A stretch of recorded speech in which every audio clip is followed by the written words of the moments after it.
Sally Brown met Ethan in her last year of university. Their romance spanned very quickly, like a child's bundle launched by a skillful hand. Flowers, gifts, and a candlelit dinner. All this they guided perfectly. Therefore, he won the girl's heart relatively easily. Ethan Martin grew up in a wealthy family, and from an early age, he got used to luxury and prosperity. His father was a banker and could afford everything. Sally Brown's childhood was difficult and passed within the walls of an orphanage. The girl's parents died in a car accident when she was 3 years old. By nature, Sally was modest, with gorgeous long hair, the color of ripe chestnut, and slightly sad but no less beautiful gray eyes. Having set his eyes on a beautiful orphan, Ethan told everyone that she was his fiancée. "Son, you shouldn't hurry with the wedding," his mother told him. "Mom, I love Sally. She's a good girl. Why all this talk?" Ethan replied, puzzled. "In your haste to marry this beggar, you risk ruining your reputation forever," retorted Mrs. Martin. But despite his mother's admonitions and his father's mute reproach, Ethan did as his heart told him. Having proposed to Sally, he already knew that the answer would be yes. The wedding went great. Although there were few guests, the festive atmosphere did not suffer at all from this. Ethan's parents did not stint on a chic show, and a lot of contests from which the guests' heads were spinning.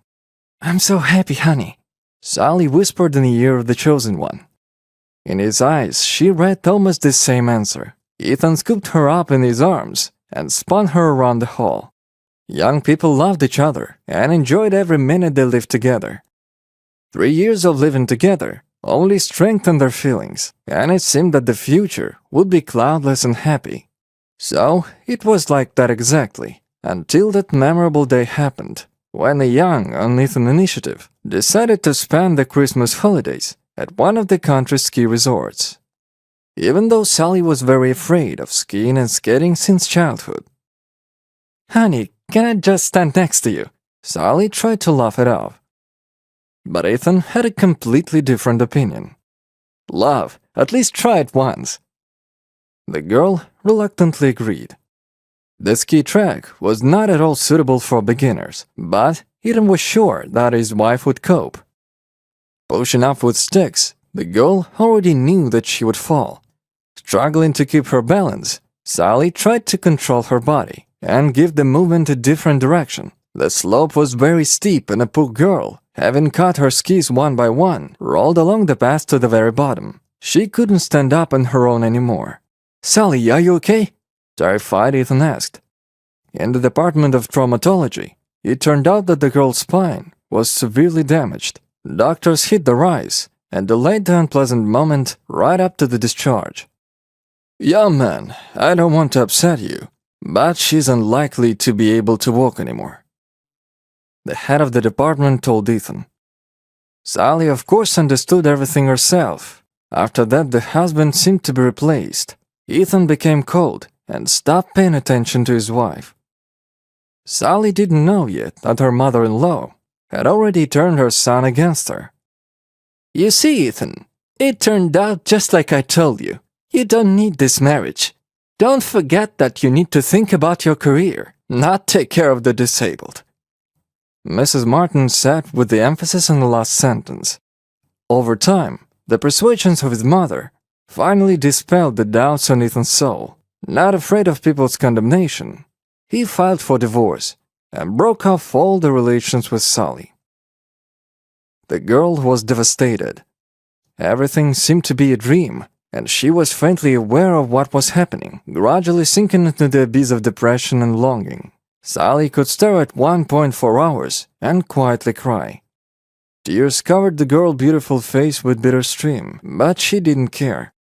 Fortunately, Sally was brought up from such a state in time by her only friend Amanda, who took her to herself. "Girl, stop moping. You're already pale all over. Let's start with a walk in the park." It was spring, and the gentle sun warmed the exhausted Sally. She thought out like a fairy tale snow queen. Sparrows chirping merrily the branches of maples and elms, pigeons bathing in a puddle, and even random passers-by immediately seemed to Sally close and dear. Now she spent a significant part of her time in a park. One day, the girl witnessed the drama that played out in front of her. A pack of stray dogs pushed the emaciated dog into a corner to the garbage cans, intending to tear it up. Sally's heart skipped a beat, and unable to contain their feelings, she sent the wheelchair straight into the hostile pack. From a surprise, the dogs rushed to the scattering, hiding from her. Only the wounded dog remained standing. The poor guy had a bloody side, and he also limped on one paw. "What did you do to them, so they attacked you?" The dog bowed his head, listening to the girl's words, and after a couple of minutes, barked softly as if agreeing with her. "You're a real gentleman," Sally laughed. At the moment, the dog licked her cheek. The girl has not been this excited for a long time. While she was tinkering with the dog, she completely forgot about her illness and enjoyed life, fooling around and fiddling. The dog turned out to be very well-mannered and intelligent, and did not look at all like a street tramp. Sally already knew she was taking him with her. The dog looked into the girl's eyes with such devotion that she felt a surge of tenderness towards him. "Would you like to be called you Spike? You don't mind? Do you? Lucky?" Sally asks in a joking tone. In response, the dog raised his voice in agreement and blinked his almond-shaped eyes. "Well, let's go to your new house then, Spike," Sally said, and began to turn the wheels of the wheelchair. In the house, the dog behaved quietly and immediately curled up at the door. "How well-mannered! You're a thing, Sally. Barely showed up in the street and already found a loyal friend." Amanda smiled and winked at her friend. After treating the wounds on Spike's side, they went to bed.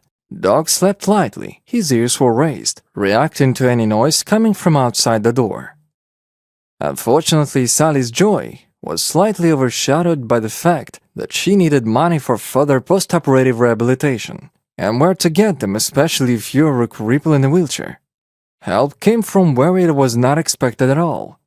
"Sally, let's organize a show in the park. Me, you, and Spike. Do you remember how we performed a duet at the university party? We'll put a box next to it to raise funds for the operation. What do you think?" Amanda asked. "I don't know, it's weird. I doubt I can repeat something like that now," Sally replied uncertainly. As you know, in any business, the main thing is to start. Amanda, in this regard, was more persistent and took over the organization of the performance. She prepared the box for fundraising and picked up the right clothes. And now the appointed hour has come. Spike was thoroughly washed and combed. After that, the trio went to the city park. Amanda started first, starting a slightly sad but generally pleasant song. Then Sally joined in, seeing that nothing supernatural and terrible had happened. But when the dog began to howl, loud applause rang out in the park. People stopped and, smiling, looked with delight at the strange trio. It was definitely a success. Coins and bills were pouring into the box, as if someone had activated the money rain mode. When Sally sang, tears rolled out of her eyes. It was probably not even her singing, but her tortured soul. Many came closer to them, wished them health and shook hands, and some even wanted to take picture with the dog. Now, they performed almost every day, and Sally even liked it. Most likely she did it not for money, but for herself, in order to feel the taste of life again and forget about her illness. The concert was completed, and it turned out to be the most successful of all time. Going home, Sally suddenly heard a voice. "Teddy, Teddy, come to me, my boy." Pricking up his ears, Spike approached, an unfamiliar guy standing 3 meters away from them. "Teddy? But his name was Spike. And by the way, this is my dog, and we are going home right now," Sally said worryingly. "This is a stupid mistake. Let me walk you out. I'll explain everything to you on the way," the stranger suggested. Sally and Amanda exchanged glances, and then accepted the stranger's offer. In response to this, Spike wagged his tail approvingly. It was obvious that he also recognized the guy. On the way, the stranger told him that his name was Larry. Teddy lived with him for almost 5 years. Everything was fine, but his wife hated animals, and on this basis they often have scandals. Once, when Larry was on a business trip, his wife kicked the dog out of the house and filed for the divorce. She has stopped loving her husband for a long time and wanted to connect her life with another person. Larry searched for a long time for a tailed friend, even put up ads, but everything was in vain. "I don't know what to do. Should I take Teddy or leave him with you? I can see you're used to him, and he's used to you," Larry said, puzzled. "You should take Sally with the dog." Amanda, who has never been known for her sense of tact, blurted out without a shadow of embarrassment. Her offer was out of the blue. Larry at first hesitated, and then vividly seized on this idea. His house was big, and there would be a place for the dog. Sally hesitated for a long time. It was extremely uncomfortable for her to live with an unknown man. But for some reason, she trusted the dog. Spike is unlikely to live with a bad person. As further events showed, she was right. Larry's father turned out to be a talented neurosurgeon. After examining Sally, the doctor said that she still had a chance of recovery. They did not postpone the matter, and in the first days of October, carried out a very complicated operation. Howard White, Larry's father, said that everything went well. Now she has a long rehabilitation ahead of her, but it's not so scary anymore. After all, the main thing is that the girl now will be able to walk again. Larry helps Sally in everything, and others have the impression that young people have tender feelings for each other. It happens like that when the guy and the girl, connected by common misfortune, suddenly become sympathetic to each other. Larry turned out to be an attentive and sensitive man. With him, Sally felt like she was behind a stone wall. Perhaps it's too early to talk about the great love, but one thing is for sure, Spike the dog certainly knows how to connect lonely hearts.